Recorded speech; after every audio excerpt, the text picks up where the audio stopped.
Yo, what's up? What's up? Magandang hapon, magandang gabi, magandang umaga, saan man panig kayo naroroon ng bansa.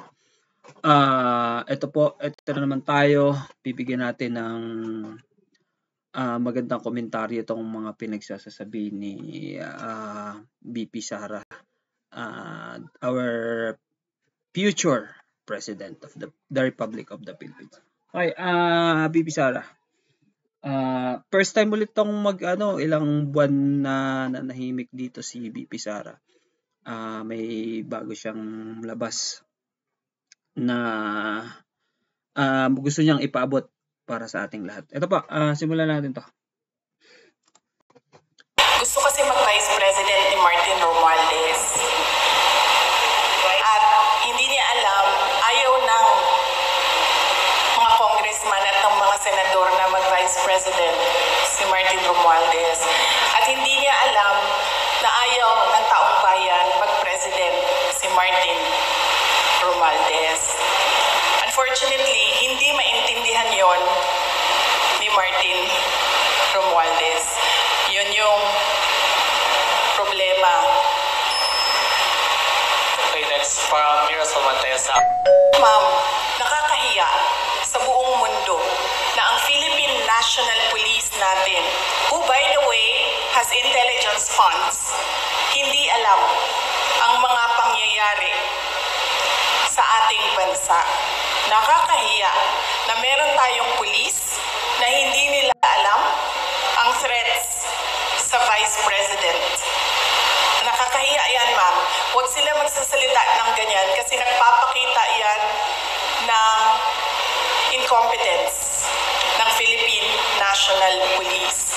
Dapat dyan, kung ako po ay Presidente, Sekretary ng DILG, Chief ng PNP, ang sagot dyan ay, let us sit down and investigate the alleged threats so that we will know if these are true or not. Yan ang nga ho ba ang sinasabi natin. Totoo po yung mga pinagsasabi dito ni Vice President Sara Duterte. No? Pilipinas na lang po ang nahuhuli.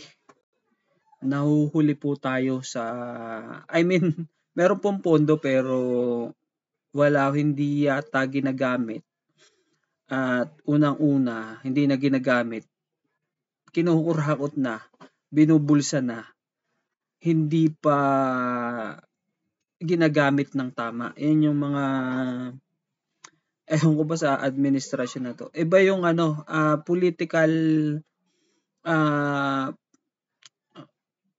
political distraction yung mga ginagawa nila, ginagamit nila yung pulis.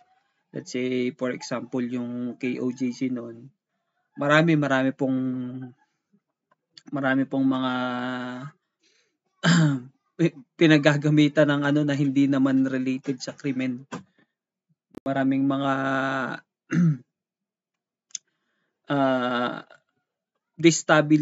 destabilization ang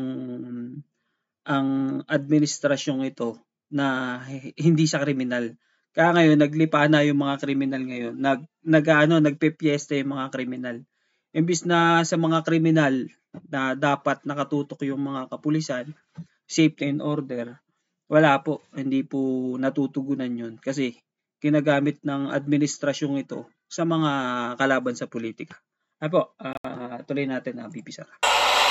Yan ang tanong. Ayan ang sagot dapat ng tamang tao. Yung tao na tama mag-isip, yan ang sinasagot dapat. Hindi yung sinasabing wala kaming alam ng mga threats. Nakakahiya na ang pulis, ganyan. So, ibig sabihin, ang dami nilang walang alam ng mga pangyayari. So, kaya pala, nagkanya-kanya na ang mga kriminal dahil walang alam ang kapulisan. Nakakahiya para sa Pilipinas. Totoo po yan, no? Hindi lang po talaga nakakahiya. Kawawa ang Pilipinas. Kawawa sa mga panahong ito ang Pilipinas. dapat ibalik natin talaga yung yung leader na talagang may prinsipyo, leader na matatawag natin na may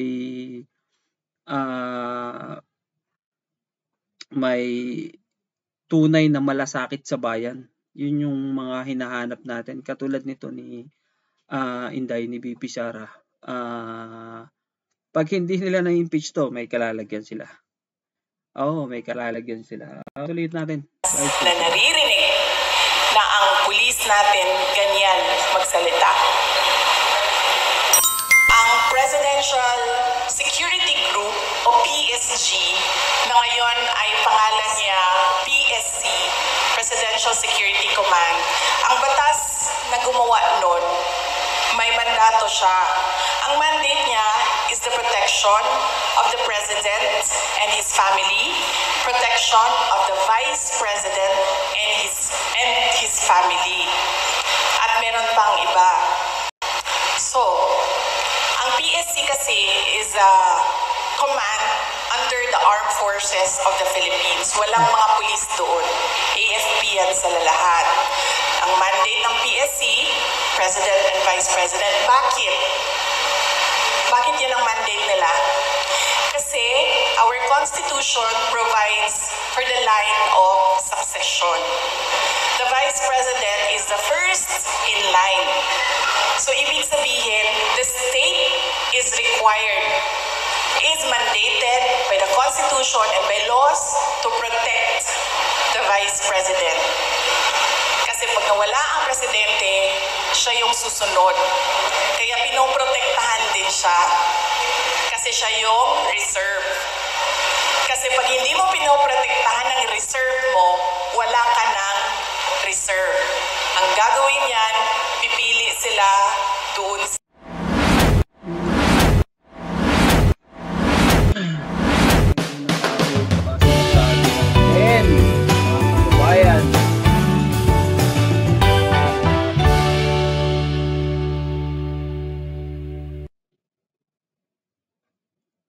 We would like to thank you for your time this afternoon and nagpapasalamat kami sa pagbigay ninyo ng opportunity sa amin at space sa amin para makapagsalita at makapagsagot ng mga issue at mga tanong. Okay? Okay. Ang taas kasi nung hagdanan. Okay, sige. So, We have our first question from Marisol Abdurrahman of GMA7. yes, GMA7. Magandang hapon kasi I only have one question and five follow-up, di ba? Kasi tatlo lang daw pwede na. Ma'am, have you received already the subpoena po served yesterday by the NBI? Yes, natanggap namin yung subpoena ng NBI and nilagay nila doon na they are investigating grave assault Yes. and violations under the violations under the anti-terrorism law. So what's your... Ang unang-unang ginawa Naku-curious lang po ako kasi ngayon ng 17 hours ago tong video na to, pero parang last year pa to eh. Hindi ko lang po i-trace nyo na lang po mga kababayan kasi hindi ko masyadong kasi nakita ko lang 17 years ago kaya ginawan ko ng reaction video natin. Tingnan nyo na lang po, parang tayo na-overlook lang ata ako. Parang nakita ko na tong na to. Ito, yung mga punto de vista dito ni VP Sara. Tayo po natin ang content, then let's cut na natin pag okay na yung namin is I requested to reschedule the invitation dahil nag-conflict siya sa schedule namin sa hearing ng House of Representatives sa Committee on Good Government. So conflict silang dalawa and pinrioritize namin yung hearing sa House of Representatives kasi Oo nga po mga kababayan. Ito po last year pa po to pero ayun po tuloy-tuloy po nating bantay. Hindi na po pala bago to. Tuloy-tuloy po nating bantayan ang mga namumunong korap sa ating bayan. Share natin yung mga ganitong videos, ganitong mga pangyayari para lagi po tayong update. Hanggang dito na lang muna po to. Na-share ko lang to, nagawan ko lang kasi 17 hours ago yung nakita ko dun sa nag-share nito.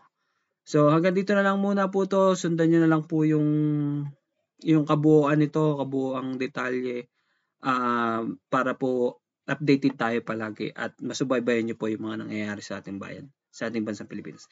Magandang gabi po. Hanggang dito na lang po muna at mag-ingat po kayo parate. Good night.